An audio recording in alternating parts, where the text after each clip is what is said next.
యోహాను సువార్త 12వ అధ్యాయము.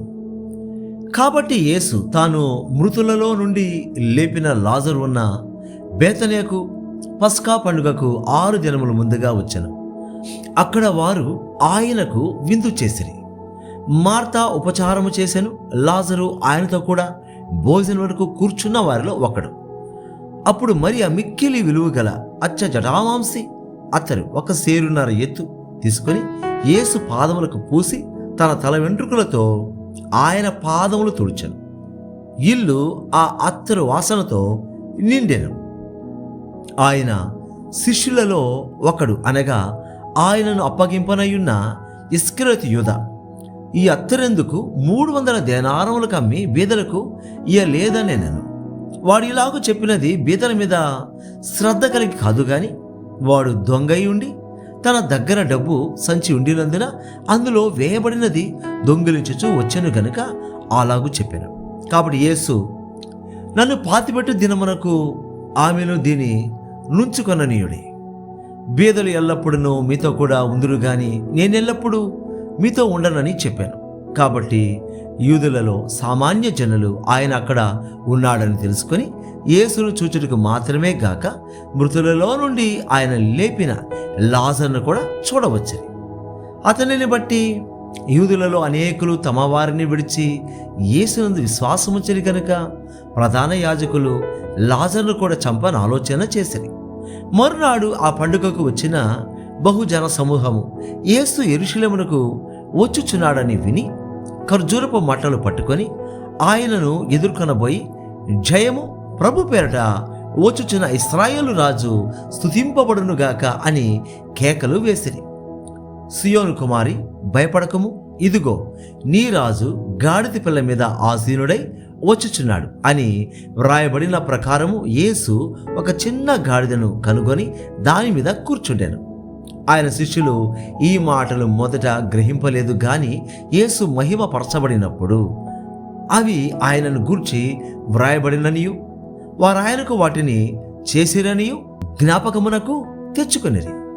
ఆయన లాజరును సమాధిలో నుండి పిలిచి మృతులలో నుండి అతని లేపినప్పుడు ఆయనతో కూడా ఉండిన జనులు సాక్ష్యమిచ్చిరి. అందుచేత ఆయన ఆ సూచక క్రియ చేసినని జనులు విని ఆయనను ఎదుర్కొనబోయిరి. కావున పరిసయ్యులు ఒకరితో ఒకరు, మన ప్రయత్నములెట్లు నిష్ప్రయోజనమైపోయినవో చూడుడి, ఇదిగో లోకము ఆయన వెంట పోయినదని చెప్పుకొనిరి. ఆ పండుగలో ఆరాధింపవచ్చిన వారిలో కొందరు గ్రీసు దేశస్థులు ఉండిరి.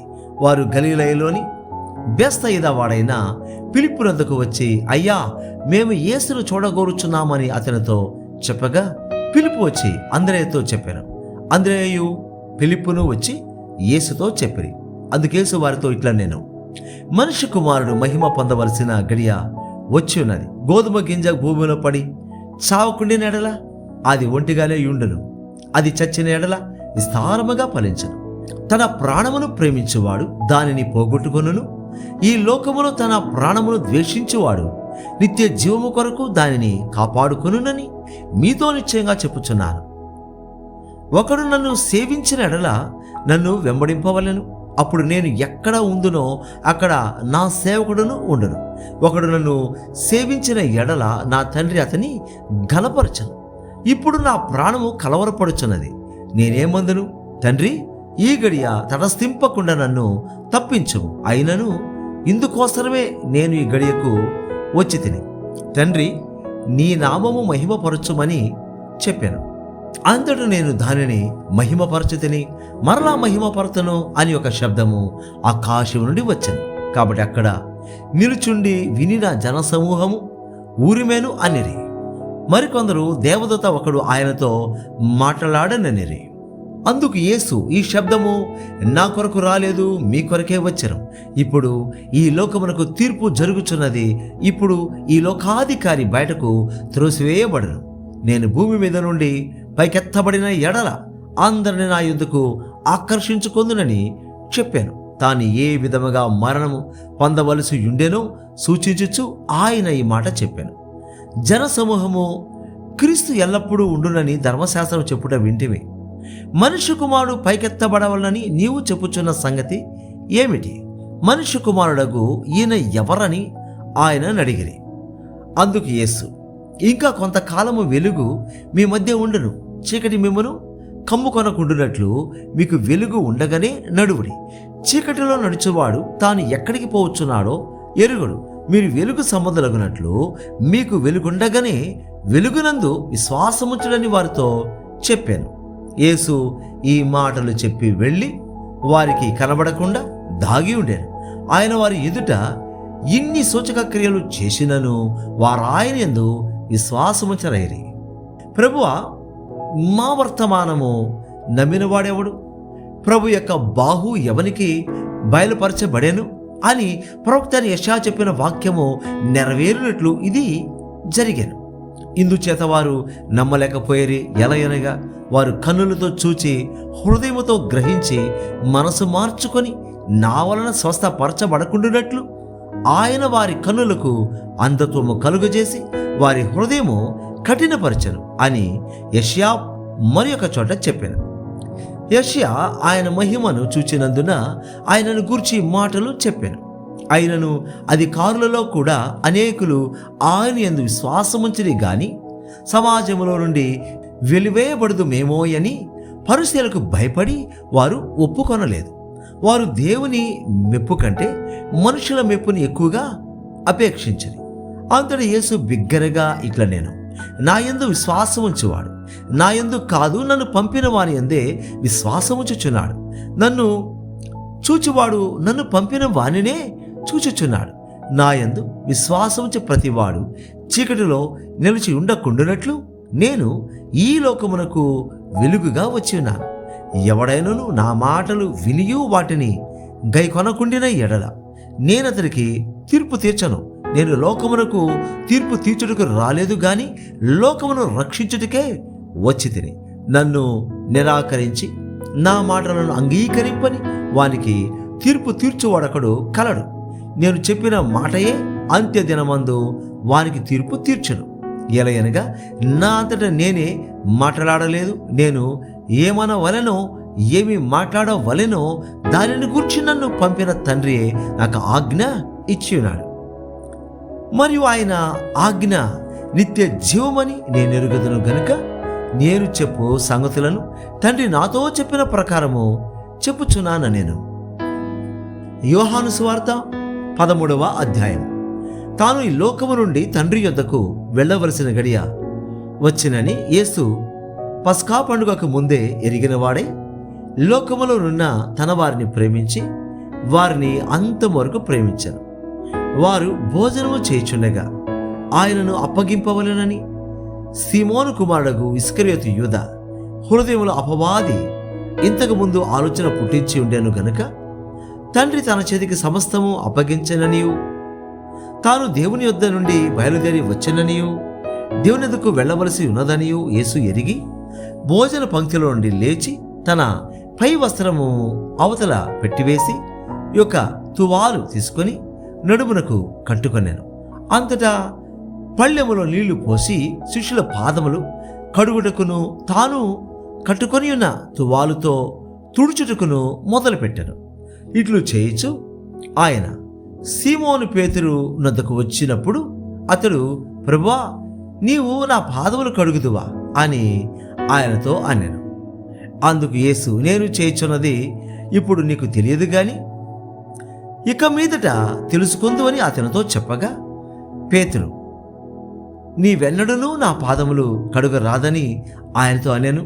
అందుకు యేసు, నేను నిన్ను కడగని ఎడల నాతో నీకు పాలు లేదనెను. సీమోను పేతురు, ప్రభువా, నా పాదములు మాత్రమే గాక నా చేతులు నా తల కూడా కడుగుమని ఆయనతో చెప్పారు. యేసు అతని చూచి, స్నానము చేసిన వాడు పాదములు తప్ప మరి ఏమీయూ కడుగుకొన నక్కర్లేదు. అతడు కేవలము పవిత్రుడయ్యను. మీరును పవిత్రులు కాని మీలో అందరూ పవిత్రులు కారనెను.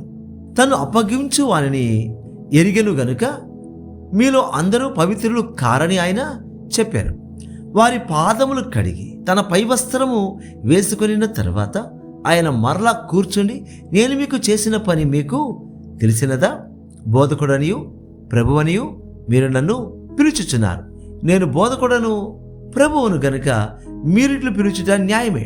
కాబట్టి ప్రభువును బోధకుడనైన నేను మీ పాదములు కడిగిన ఎడల మీరును ఒకరి పాదములను ఒకరు కడగవలసినదే. నేను మీకు చేసిన ప్రకారము మీరును చేయవలెనని మీకు మాదిరిగా ఇలాగు చేసి తిని.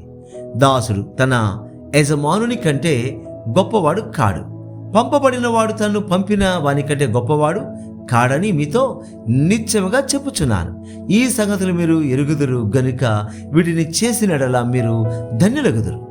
మిమ్మల్ని అందరినీ గూర్చి నేను చెప్పలేదు, నేను ఏర్పరచుకునే వారిని ఎరుగుదును గాని నాతో కూడా భోజనము చేయవాడు నాకు విరోధముగా తన మడిమెత్తెను అను లేఖనము నెరవేరుటకై ఇలాగు జరుగును. జరిగినప్పుడు నేనే ఆయననని మీరు నమ్మునట్లు అది జరగక మునుపు మీతో చెప్పుచున్నాను. నేనెవని పంపుదునో వాని చేర్చుకునివాడు నన్ను చేర్చుకునివాడగును, నన్ను చేర్చుకునివాడు నన్ను పంపిన వానిని చేర్చుకుని వాడగునని మీతో నిశ్చయంగా చెప్పుచున్నానని వారితో అనెను. యేసు ఈ మాటలు పలికిన తర్వాత ఆత్మలో కలవరపడి మీలో ఒకడు నన్ను అప్పగించునని మీతో నిశ్చయముగా చెప్పుచున్నానని రూఢిగా చెప్పాను. ఆయన ఎవరిని గూర్చి ఇలాగూ చెప్పానో అని శిష్యులు సందేహపడుచు ఒకరి తట్టు ఒకరు చూచుకొనుచుండగా ఆయన శిష్యులలో యేసు ప్రేమించిన ఒకడు యేసు రొమ్మున ఆనుకొని చుండెను గనుక ఎవరిని గూర్చి ఆయన చెప్పానో అది తమకు చెప్పుమని సీమోను పేతురు అతనికి సైగా చేశాను. అతడు యేసు రొమ్మున ఆనుకొనుచు ప్రభువా వాడెవడని ఆయనను అడిగాను. అందుకేసు నేను ఒక ముక్క ముంచి ఎవనికిచ్చేదనో వాడే అని చెప్పి ఒక ముక్క ముంచి సీమోను కుమారుడగు ఇస్కరియోతు యూదాకిచ్చెను. వాడు ఆ ముక్క పుచ్చుకొనగానే సాతాను వానిలో ప్రవేశించెను. యేసు నీవు చేయుచున్నది త్వరగా చేయమని వానితో చెప్పగా ఆయన ఎందు నిమిత్తము అతనితో అలాగూ చెప్పానో అది భోజనమునకు కూర్చుండిన వారిలో ఎవనికిని తెలియలేదు. డబ్బు సంచి యూదా యుద్ధ ఉండెను గనుక పండుగకు తమకు కావలసిన వాటిని కొనుమని అయినను బేదలకేమైనా ఇమ్మని అయినను యేసు వారితో చెప్పినట్టు కొందరు అనుకునేది. వాడు ఆ ముక్క పుచ్చుకొని వెంటనే బయటికి వెళ్ళాను. అప్పుడు రాత్రి వేళ. వాడు వెళ్ళిన తర్వాత యేసు ఇట్లా నేను ఇప్పుడు మనుష్య కుమారుడు మహిమపరచబడి ఉన్నాడు, దేవుడును ఆయన యందు మహిమపరచబడి ఉన్నాడు. దేవుడు ఆయన యందు మహిమపరచబడిన ఎడల దేవుడు తన యందు ఆయనను మహిమపరచను, వెంటనే ఆయనను మహిమపరచను. పిల్లలారా, ఇక కొంతకాలం మీతో కూడా ఉందును, మీరు నన్ను వెతకుదురు, నేనెక్కడికి వెళుదునో అక్కడికి మీరు రాలేరని నేను యూదులతో చెప్పిన ప్రకారము ఇప్పుడు మీతోను చెప్పుచున్నాను. మీరు ఒకరినొకరు ప్రేమింపవలెనని మీకు క్రొత్త ఆజ్ఞ ఇచ్చుచున్నాను. నేను మిమ్మును ప్రేమించినట్టే మీరును ఒకరినొకరు ప్రేమింపవలెను. మీరు ఒకరి ఎడల ఒకడు ప్రేమ గలవారైన ఎడల దీని బట్టి మీరు నా శిష్యులని అందరూ తెలుసుకుందురా. నేను సీమోను పేతురు, ప్రభా నీవెక్కడికి వెళుచున్నావని ఆయనను అడుగుగా యేసు నేను వెళ్ళుచున్న చోటుకి నీవిప్పుడు నా వెంట రాలేవు గాని తర్వాత వచ్చేదవని అతనితో చెప్పాను. అందుకు పేతురు, ప్రభా నేనెందుకు ఇప్పుడు నీ వెంట రాలేను, నీ కొరకు నా ప్రాణం పెట్టుదునని ఆయనతో చెప్పగా యేసు నా కొరకు నీ ప్రాణం పెట్టుదువా, ఆయనను ఎరుగనని నీవు ముమ్మారు చెప్పకముందు కోడి కోయదని నీతో నిశ్చయంగా చెప్పుచున్నాను నేను.